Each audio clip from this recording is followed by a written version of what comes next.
Welcome students, हम बात करेंगे प्रॉब्लम की जो कि है concept of induction and deduction के ऊपर। मतलब कि हमने बात समझी थी कि अगर हम डेली लाइफ की जो हमारे साथ हम कह सकते हैं प्रैक्टिकल लाइफ में एक्सपीरियंस आते हैं और उससे हम एक रिजल्ट डिड्यूस कराए तो ये इंडक्शन मेथड। जैसे मैं एक सेब खाता हूँ जो कि सब्ज कलर का था और वो उसका जायका जो है वो खट्टा था, और इसी तरह एक दो बंदों ने और ने भी खाया और उन्होंने देखा कि इसका जायका सब्ज सेब उसका खट्टा है, तो वो कहेंगे जी, एक जनरल बात निकाल लेंगे कि ये सेब खट्टे होते हैं जिनका रंग सब्ज होता है। लेकिन अब ये कोई मतलब लाजमी नहीं है, लेकिन एक रिजल्ट बन गया जो कि इंडक्शन मेथड से बना। जबकि डिडक्शन क्या है कि हम कहते हैं कि तमाम इंसान जो है वो एक दिन मर जाएंगे, ठीक है।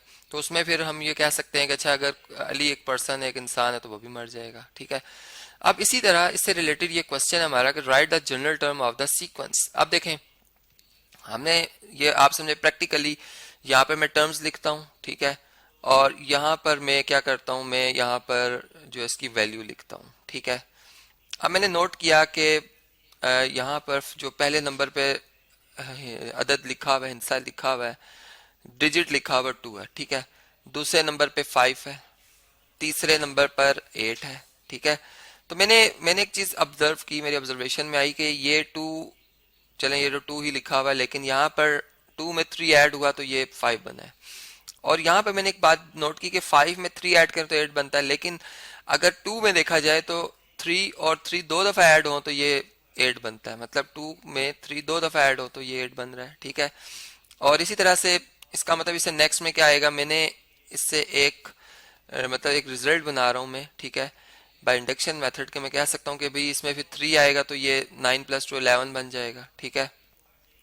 मतलब उससे अगली टर्म को मैं इसका अंदाजा लगा सकता हूँ, ठीक है, इस लिहाज से। तो यहाँ से फर्स्ट टर्म में फिर मैं कह सकता हूँ कि 0 टाइम 3 मल्टीप्लाई हुआ होगा, यहाँ पे 1 टाइम हो रहा है, तो एक जनरल टर्म बन जाएगी। मैं कहूँगा अच्छा, जो मेरे पास जनरल टर्म है ए सब एन, ठीक है, जो कि इसकी nth टर्म बता रही है, मतलब कहीं दूर जाकर कोई भी नंबर हो nth, ठीक है, तो वो क्या होगी जी, उसमें 2 आएगा, 3 भी आएगा, लेकिन वेरिएबल जो है इसमें वो 3 के साथ जो नंबर मल्टीप्लाई हो रहा है वो आएगा, तो 3n लिख देते हैं। n वो नंबर है जो कि यहाँ पर हम पुट करते हैं। जैसे अगर हमने 1 फर्स्ट टर्म पुट करनी थी तो यहाँ पर क्या आना था जी, चलें इसको हम n-1 लिख देते हैं, क्योंकि अगर 1 पुट करेंगे तो जारी बात है कि ये हमारे पास क्या बनना चाहिए था, 0। तो ये अब देखें, अब अगर मैं इनको 1 लिखता हूं तो a सब 1 क्या आ जाएगा, 2 + 3 टाइम्स 1 - 1 0, तो ये 2 ही बनता है। और सर 2 लिखेंगे तो 3 1 टाइम 3 2 5 हो जाएंगे ऐड होके, ठीक है। तो ये एक जनरल टर्म आ गई। और इसको हम और अगर मतलब इसको और सिंप्लीफाई करें, ठीक है, तो अब इसको अगर मैं सिंप्लीफाई कर रहा हूं तो वो अब बेसिकली ये जो है कि एक हमारे पास एक रिजल्ट आ गया, मैं इसे डिडक्ट कर रहा हूँ, डिड्यूस कर रहा हूँ। मतलब अब मैं इसे क्या डिड्यूस कर रहा हूँ कि इसको मैं ऐसे भी लिख सकता हूँ कि 3n, 3 मतलब n से मल्टीप्लाई हो जाए, 3 1 से मल्टीप्लाई हो जाए -3, और फिर के 2 में से 3 माइनस कर लें तो ये -1 आता है, तो मैं इसे लिख सकता हूँ 3n-1, ठीक है। तो ये मेरे पास इस जो सीक्वेंस बन रहा है, इस प्रोग्रेशन बन रही है, इसकी जनरल टर्म आ गई है, ठीक है। मैंने इससे ये रिजल्ट इंडक्शन मेथड से बनाया। इसी तरह अभी क्वेश्चन नंबर 2 हमारा कि solve the given equation for the variable x, ठीक है, या वैल्यू ऑफ x के लिए हमने इसे सॉल्व करना है, जबकि जो हमारा रिजल्ट गिवन है वो ये है, ठीक है। अब देखिए, इससे हम डिड्यूस करेंगे रिजल्ट, मतलब कि हम इसको और किस अंदाज में, सिंपल अंदाज में लिख सकते हैं कि अपनी इस स्टेटमेंट को और बेहतर समझ सकें, इससे रिजल्ट्स निकाल सकें, ठीक है। एक तो होता है कि आप इसे सिंपल फॉर्म में लिखते हैं, लेकिन अभी अभी कॉम्प्लिकेटेड फॉर्म में। इसको सिंपल बनाने के लिए मैं क्या करूंगा, मैं इस पहले डिस्ट्रीब्यूटिव प्रॉपर्टी के तहत इस 2/3 को मल्टीप्लाई करूंगा x से, तो ये 2/3 2x/3 बनेगा, फिर 2/3 टाइम्स ऑफ 6 आ जाएगा, ठीक है। ये वाली टर्म को इधर शिफ्ट कर लेते हैं, नेगेटिव है, x/4 इधर आ जाएगा, यहाँ पॉजिटिव इधर आके नेगेटिव, और ये जो -7/4 है ये इधर आकर पॉजिटिव 7/4 आ जाएगा, जबकि यहाँ पे -5/7 लिखा हुआ है।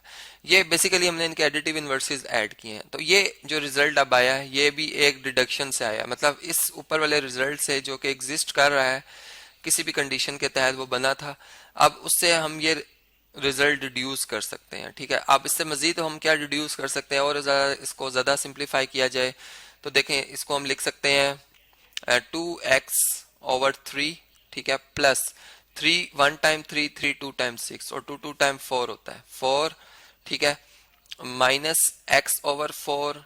और यहाँ पर अगर आप देखें तो इनके डिवाइजर एक जैसे बनाने, आप 7 से मल्टीप्लाई कर दें, फर्स्ट टर्म को मल्टीप्लाई डिवाइड कर दें, और यहाँ पे 4 से मल्टीप्लाई डिवाइड कर दें। चूंकि 7 और 4 में कॉमन डिवाइजर नहीं था इसलिए मैंने ऐसा किया। तो ये बन जाएगा 49/28, ठीक है, जबकि बन जाएगा 20/28, ठीक है। अब देखें, और मजीद अगर हम इससे सिंप्लीफाई करना चाहें तो हम कर सकते हैं, ठीक है। यहाँ से ये वाली टर्म 2x/3 और -x/4 ये इधर ही रहने देते हैं और 4 को इधर शिफ्ट कर लेते हैं। तो 4 यहाँ पे आके -4 होगा, 49 में से 20 माइनस कर दें, 29/28 बच गया, और यहाँ पे 4 आके -4 हो जाएगा। अब ये भी एक रिड्यूस हुआ रिजल्ट, मतलब ऊपर वाली इस इक्वेशन से ये हम रिड्यूस कर सकते हैं। और ज़्यादा इसको सिंप्लीफाई करना हो तो यहाँ पे 4 से मल्टीप्लाई कर लेते हैं हम, फर्स्ट टर्म को डिवाइड भी कर लेते हैं। इसी तरह इसको 3 से मल्टीप्लाई, 3 से डिवाइड, ताकि इनका डिवाइजर 12 बन जाए।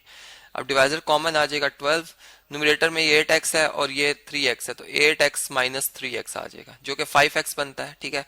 अब देखिए यहाँ पर 28 है और यहाँ पर 28 लाने के लिए मुझे 28 से डिवाइड भी और 28 से 4 को मल्टीप्लाई भी करना होगा, ठीक है।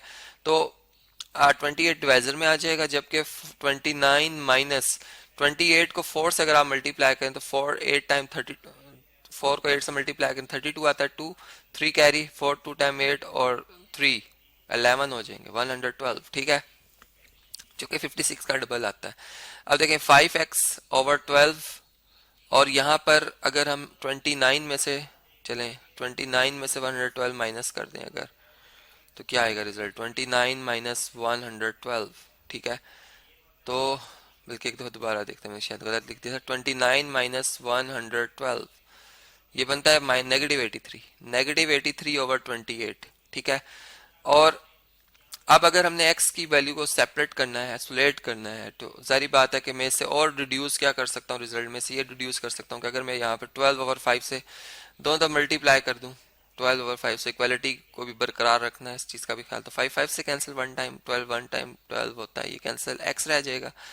जबकि यहाँ पे अगर हम देखें 4 के टेबल से, 4 7 टाइम 28, 4 3 टाइम 12 होता है, और 83 पे अगर 83 को 3 से मल्टीप्लाई कर दें, मल्टीप्लाई बाय 3, तो ये बनता है 249 नेगेटिव का और डिवाइडेड बाय 7, ठीक है। और अगर 7 से डिवाइड भी कर दिया जाए तो क्या आंसर आता है, 35.57, ठीक है, 35.57, ठीक है। अप्रोक्सीमेट मैंने ये आंसर लिखा है। तो ये देखें कि ये हमारे पास ये x की वो वैल्यू जो कि इस गिवन रिलेशन को ट्रू शो कर रही है, ठीक है।